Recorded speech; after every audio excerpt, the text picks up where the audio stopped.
Estamos de volta para esse que é o segundo bloco do programa de hoje. Amanda, você estava falando no final do último bloco a respeito de rendimentos isentos, correto? Isso. Então, o fato da gente ter receita, rendimentos ou lucro não significa que vamos pagar imposto de renda. O fato da gente declarar também não significa que vamos pagar imposto de renda. Existem alguns rendimentos que são isentos. Por exemplo, a poupança é uma aplicação financeira que tem isenção do imposto de renda, né? Temos outros rendimentos isentos. Por exemplo, quando eu vendo um bem com valor inferior, se o bem tem valor inferior a 35 mil reais, 35 mil reais, isso é um rendimento que é isento. Se eu tenho um único imóvel, um valor máximo, o valor do meu imóvel de 400 mil reais, eu posso vendê-lo como isento. Entendeu? É claro que existem alguns quesitos que eu tenho que observar. E se esse valor desse imóvel comparado com o preço de compra der uma defasagem? Mesmo não assim, se for um único imóvel até esse valor e se eu não aproveitei desse mesmo benefício nos últimos 5 anos, eu estou dentro do campo de isenção. Tá? Existem outros rendimentos isentos também. Aqui a gente poderia ficar falando. Mas, como eu te disse, Caio, o fato de você ter um rendimento não significa que vai haver incidência no imposto. Tá? Por isso, todos devem declarar, independente do tipo de rendimento. Assim. Procura um contador, ou tenta ele mesmo fazer, se ele acha que ele é capaz de fazer uma declaração simples, e organize a vida patrimonial. Né? Patrimonial e financeira. De repente busca as informações, mas o ideal é consultar um profissional, um contador, né? Se houver essa possibilidade, eu acho que é a forma de se... Aquilo que a gente falou, né? Uma coisa é você preencher campos, outra coisa é você conhecer a legislação. Vou te dar um exemplo que é muito comum. Às vezes é o marido e a esposa, um casal. Aí vamos supor que ele tem bens, alguns apartamentos e trabalha. E ela é uma dona de casa que não tem rendimento dela. É uma dúvida muito comum. E agora? Aí você tem aquela sensação assim, não, mas ela é minha mulher, eu sustento ela, então ela é minha dependente. Aí vai lá na declaração do imposto de renda e coloca como dependente. Mas será que foi a melhor opção? Será que não é bom a gente considerar fazer separado? Então fazer a declaração dela também. Ou dela também, ou dela como dependente, entendeu? Então, algumas questões que você coloca, que você tem no dia a dia, um contador, um profissional que entende da legislação do imposto de renda, ele vai saber a melhor forma de você declarar os seus bens, o seu patrimônio, os seus rendimentos. Tá? Muitas vezes, você não consultando profissional, você acaba pagando mais impostos ou tendo uma restituição menor exatamente pela falta de conhecimento. Pela falta de conhecimento. Outra coisa bem interessante, Ronald, é que eu falo o seguinte, essa declaração que a gente faz em março e abril, ela é a declaração de ajuste. Mas o imposto de renda, em alguns casos, que eu posso citar aqui para vocês, deve ser declarado todo mês. Deve ser recolhido todo mês. Uma espécie de carnê, assim? Um carnê, é o chamado carnê-leão. Vamos supor, você tem um apartamento e você vendeu esse apartamento. Gente, a venda do apartamento pode ser fato gerador de imposto de renda no momento em que você vende ele com valor superior ao valor de compra e você saiu do campo de incidência. Quando ele é acima de 400 mil, ou mais de um apartamento. Deveria declarar no ato. Pelo menos naquele mês. Por quê? Porque se a gente apurar o lucro, que a gente escuta o lucro imobiliário, que é uma expressão bem comum, que tecnicamente chama ganho de capital, se você apura lucro imobiliário, você precisa oferecer a tributação, né, do imposto de renda. E ela vence no mês seguinte. Ela não vence lá em abril do outro ano. Lá em abril do outro ano, você apenas informa para a Receita Federal que isso aconteceu, que o seu patrimônio variou. Né?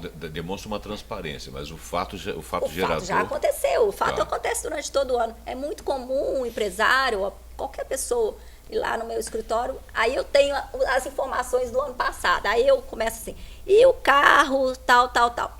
Ih, não lembro. Aí liga para a esposa. O que aconteceu? A pessoa às vezes não lembra o que aconteceu, né? Então, vendeu um carro. Amanda, vendi meu carro. Vamos fazer aqui a apuração do ganho. O carro normalmente não vai ter imposto, mas fica aquilo ali registrado. Tem uma contabilidade pessoal. Pessoal. Né? o profissional liberal, o médico, o engenheiro, a costureira, que precisa, às vezes, fazer o carnê-leão mensalmente, porque tem vários rendimentos de várias fontes, né? Precisa fazer o livro caixa, porque eu não vou só pagar em cima do rendimento, eu tenho que abater as despesas que eu tive inerentes à minha profissão, né? Essa pessoa tem que fazer mensalmente. O imposto de renda, de uma forma geral, mas principalmente o imposto de renda, ele é visto como devasso, né? Ele está te devassando a sua vida, né? Ele poderia ser entendido dessa forma, né? Você está dizendo para os outros o que você faz, como é que você ganha e tal. O que não é bem verdade, para quem milita hoje em dia, no dia a dia, onde tudo é cruzado, é importante você ter é um documento que você tem de isenção, que você tem uma conduta correta. Eu concordo com você nesse aspecto. Agora, o nosso telespectador ele poderia perguntar assim, mas qual a importância do imposto de renda?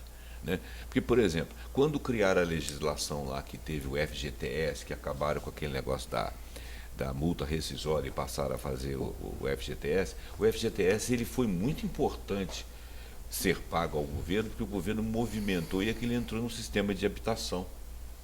E então pode parecer que era uma penalização a favor do trabalhador em tese contra o empresário ou contra quem quer que seja e a favor do governo, mas aquilo ali houve um ganho social muito grande.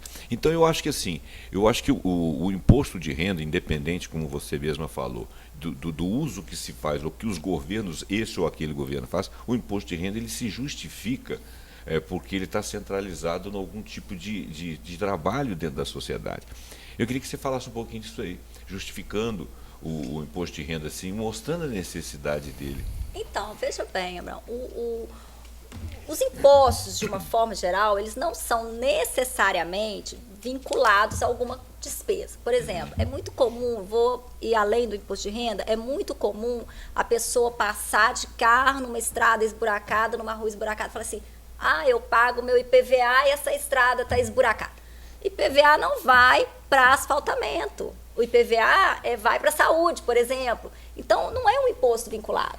Então, a Caixa Econômica administra o fundo de garantia e tem a destinação dele próprio. Mas os impostos, de uma forma geral, eles têm os seus destinos. Eles entram num bolo. Né? Num bolo. Aí vai para uma parte para o município, uma parte para o estado, né, uma parte para o fundo, não sei o quê. Eu hoje recebi, olha só como é que são as coisas, eu hoje recebi uma mensagem de WhatsApp que eu, no caminho, vindo para cá, eu entrei e a gente fica com medo de fake news, mas ela me parece muito real, não consegui finalizar, mas uma mensagem da CVM, veja bem, de que existe um valor. É só um minutinho. Comissão de Valores Mobiliários. Exatamente. Isso, obrigada pelo lembrete, que a gente, não sei se tem um técnico achando, estão no dia a dia.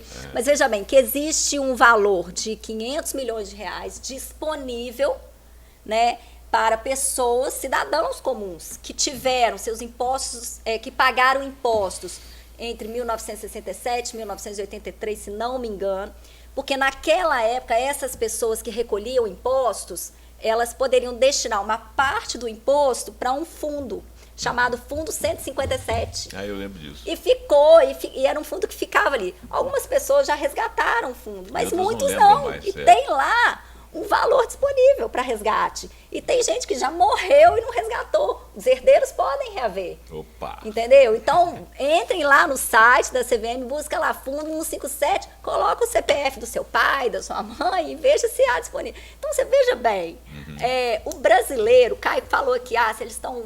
Você falou, nós estamos sendo devassados. Estamos sendo devassados, sim. A Receita Federal tem hoje uma gama de informação, não só da minha pessoa física, mas da pessoa jurídica que tem. Eu, honestamente, nem sei como que eles fazem para tratar tanta informação. Amanda, eu vou te dizer que quem tem mais informação sobre nós é o Google. Então, mas o Google é um perigo, mas o Google está lá solto.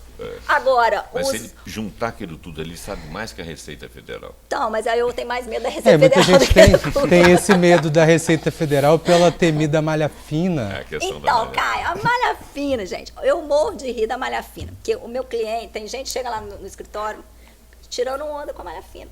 Ai, meu Deus, caí, fala muito alto. Caí na malha fina. Parece-se, eu tenho uma palestra que eu falo assim, gente, malha fina não é sinal de riqueza.